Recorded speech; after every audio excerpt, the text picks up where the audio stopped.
할렐루야. 3월 6일입니다. 오늘 우리에게 주시는 하나님의 말씀을 함께 읽겠습니다. 생명의 삶 3월 6일 본문 마태복음 21장 1절에서 11절까지 말씀입니다. 마태복음 21장 1절에서 11절까지의 말씀을 저희가 함께 읽겠습니다. 그들이 예루살렘에 가까이 가서 감람산 벳바게에 이르렀을 때에 예수께서 두 제자를 보내시며 이르시되 너희는 맞은편 마을로 가라. 그리하면 곧 매인 나귀와 나귀 새끼가 함께 있는 것을 보리니 풀어 내게로 끌고 오라. 만일 누가 무슨 말을 하거든 주가 쓰시겠다 하라. 그리하면 즉시 보내리라 하시니 이는 선지자를 통하여 하신 말씀을 이루려 하심이라. 일렀으되 시온 딸에게 이르기를 내 왕이 내게 임하나니 그는 겸손하여 나귀 곧 멍에 매는 짐승의 새끼를 탔도다 하라 하였느니라. 제자들이 가서 예수께서 명하신 대로 하여 나귀와 나귀 새끼를 끌고 와서 자기들의 겉옷을 그 위에 얹음에 예수께서 그 위에 타시니 무리의 대다수는 그들의 겉옷을 길게 펴고 다른 이들은 나뭇가지를 베어 길에 펴고 앞에서 가고 뒤에서 따르는 무리가 소리 높여 이르되 호산나 다윗의 자손이여 찬송하리로다. 주의 이름으로 오시는 이여 가장 높은 곳에서 호산나 하더라. 예수께서 예루살렘에 들어가시니 온 성이 소동하여 이르되 이는 누구냐 하거늘 무리가 이르되 갈릴리 나사렛에서 나온 선지자 예수라 하니라. 아멘. 저희가 방금 읽은 21장의 말씀은 예수님께서 이제 고난을 받으시고자 마지막으로 예루살렘에 입성하는 장면이 나옵니다. 주님이 십자가를 지시기 위해서 예루살렘에 들어가시는 모습을 보며 저희가 몇 가지 한번 생각해 봐야 할 게 있어요. 먼저는 주님이 왜 이 땅에 오셨는가예요. 주님은 왜 십자가를 지셔야만 했는가? 주님 때문이 아니라 저와 여러분 때문에 예수님께서는 십자가를 지셨다는 겁니다. 예수님은 본래 하나님의 우편에 앉아 계시던 분이에요. 태초에 말씀으로 계셨던 분입니다. 하지만 그 주님이 이 땅에 오셨어요. 저와 여러분 때문에. 본인의 강함을 드러내기 위해서 이 땅에 오신 것이 아니라 우리의 약함을 감싸 안아주시기 위해 오신 거예요. 본인의 영광을 위해 오신 게 아니라 낮아짐으로 우리를 살리시기 위해서 이 땅에 오셨습니다. 또 한 가지 저희가 알아야 할 것은 주님은 하신 약속은, 주신 말씀은 꼭 지키신다는 겁니다. 주님이 이 땅에 오신 이유는 우리에게 약속하신 바가 있으셨기 때문이었어요. 우리에게 말씀하셨어요. 그렇기 때문에 주님께서 이 땅에 오신 겁니다. 그러므로 저희는 늘 이 마음을 품고 있어야 됩니다. 하나님의 약속은 이루어진다. 하나님의 말씀은 결코 땅에 떨어지는 법이 없다라는 것입니다. 오늘 본문의 말씀도 이 사실을 다시 한번 명확히 설명하고 있습니다. 예수님께서 나귀를 타고 예루살렘에 들어오십니다. 그리고 4절에 본문에서 이렇게 이야기를 해요. 이는 선지자를 통하여 하신 말씀을 이루려 하심이라. 그러니까 이사야서와 스가랴서에 나오는 이 예언의 말씀을 성취하시고자 나귀 새끼를 타고 입성하시는 예수님의 모습을 저희들이 보게 되는 겁니다. 여러분, 저희는 연약해요. 저희는 연약하여서 많은 말을 하지만 그 많은 말들을 모두 지키며 살지는 않습니다. 자녀들에게 많은 말을 합니다. 공부해라, 성실히 살아라, 열심히 해라, 이렇게 말은 하지만 정작 저희 자신이 그 모습을 보여주지 못할 때가 참 많아요. 저 또한 마찬가지예요. 성도님들에게 설교를 하고 말씀을 전하지만 이렇게 살았으면 좋겠습니다, 믿음으로 격려하고 세우지만 정작 저 자신이 그렇게 살지 못할 때가 많은 것을 발견하곤 합니다. 우리는 많은 말들을 합니다. 많은 말들을 내뱉습니다. 그런데 그 말들을, 내뱉은 말들을 지킬 능력이, 감당할 능력이 없어요. 그럼에도 불구하고 계속해서 이 약속을 하고 말들을 남발합니다. 하지만 하나님은 다르세요.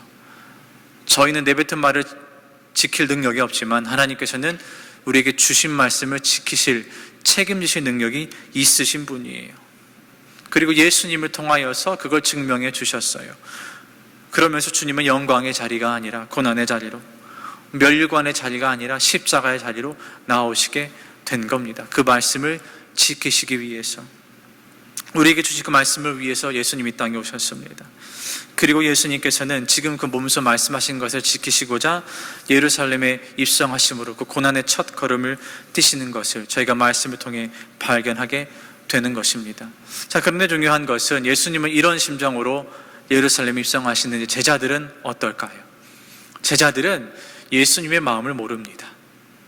주님의 이런 마음을 몰라요.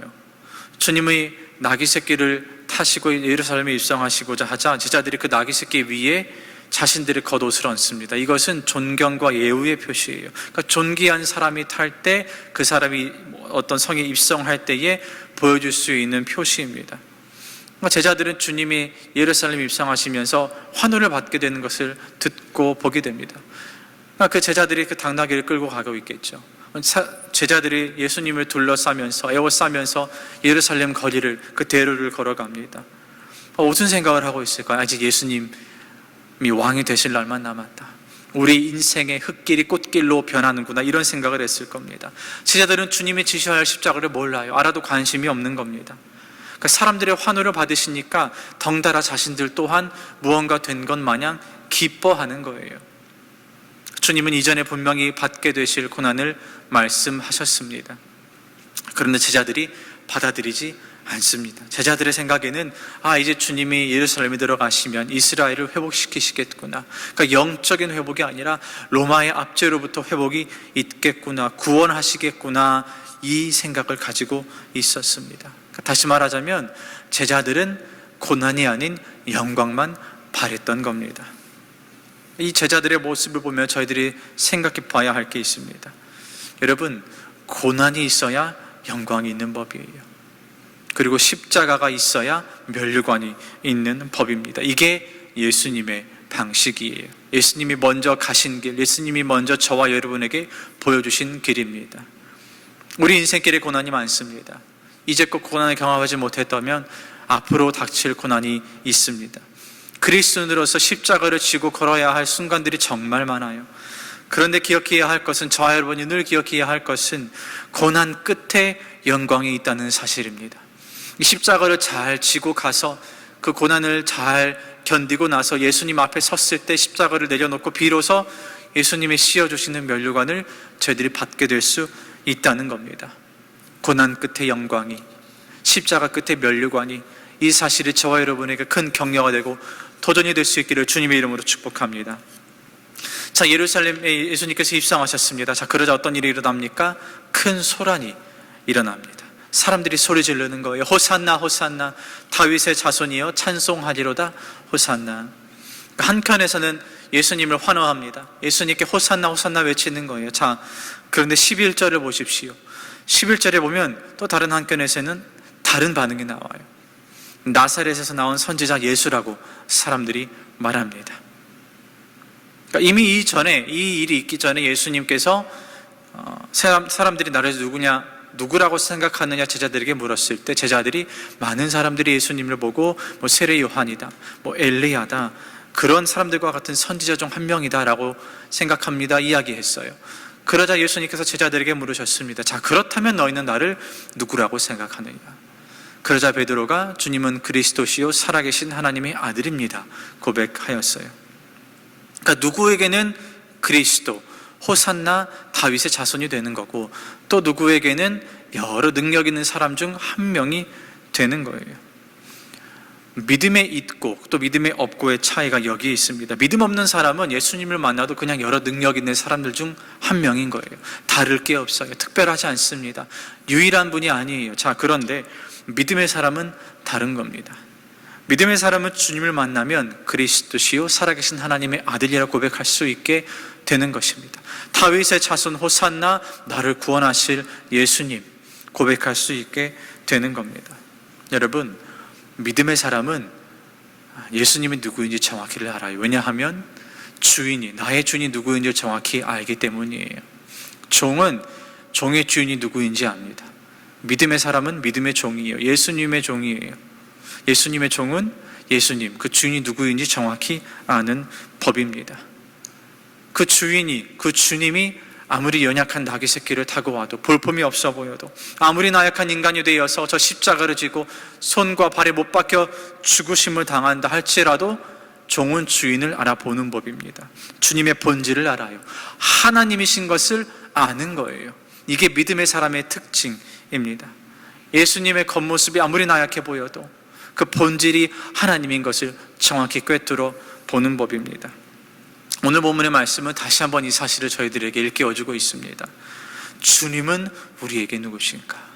주님은 나에게 누구신가? 나를 위해 나에게 주신 약속을, 이 말씀을 지키시고자 이 땅에 내려오신 예수님, 십자가를 지시고 나를 위해 죽으신 예수님, 나를 구원하신 예수님, 바라기는 이 고백이 저와 여러분의 마음과 입술에 맴돌 수 있는 복된 하루가 되기를 주님의 이름으로 축복합니다. 기도하겠습니다. 하나님 아버지, 아버지께서 우리와 약속을 지키시기 위해 그 아들 예수님을 보내주심에 감사를 드립니다. 주님을 위해서가 아니라 우리를 위해 이 땅에 오신 것이 우리에게 얼마나 큰 기쁨이고 영광인지 깨닫게 하여 주셔서 감사합니다. 주님의 이런 은혜를 늘 기억하면서 주님이 누구신지를 늘 묵상하고 마음에 품을 수 있는 믿음이 우리 모두에게 있게 하여 주옵소서. 예수님의 이름으로 기도하옵나이다. 아멘.